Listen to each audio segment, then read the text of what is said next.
Hey everybody, what is up? Welcome back to Final Trade. We're going to take our release day look at Wilds of Eldraine set box sales data off of TCG Player through the whole pre-release period and release day. It sold 2,339 boxes at a total of $279,000 for an average of $119 per box, which is pretty favorable compared to that, around $125 break-even price for a small card store to buy a set box of a standard expansion at wholesale, pay the shipping fees, pay the market costs, and sell it to you. So 119 per box compared to that 125, not bad. It means that for a lot of the pre-release period, a lot of card stores could have pre-sold these on big marketplaces like eBay and TCG Player and actually made some money.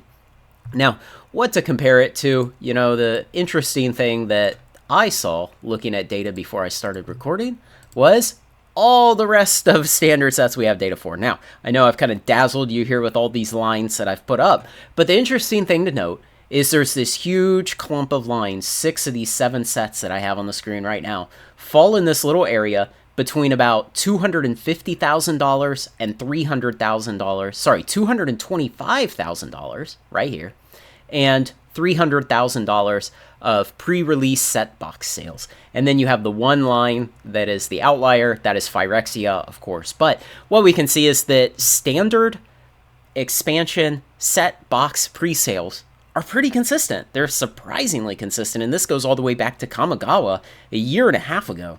And so it looks like Wilds of Eldraine, it's not high, it's not low, it's pretty much in the middle of that packet. It's definitely in family data-wise.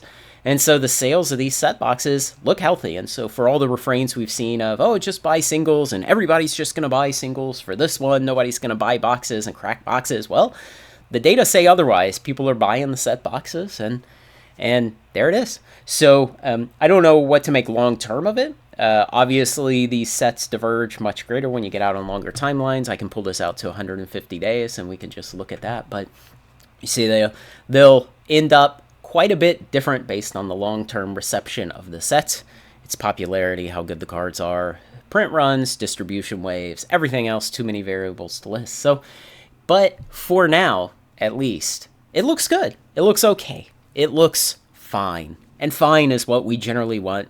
We don't generally want out-of-the-park results because that's typically just pulling sales forward and time. Sales on something else in the future will suffer.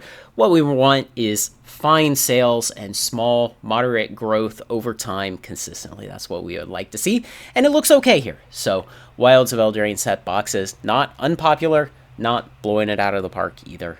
It's fine.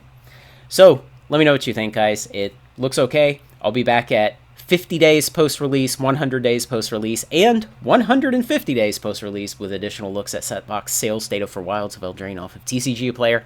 Thanks to everyone who makes this content possible, especially my supporters on Patreon. Like, comment, share, and subscribe, and join me on Final Trade.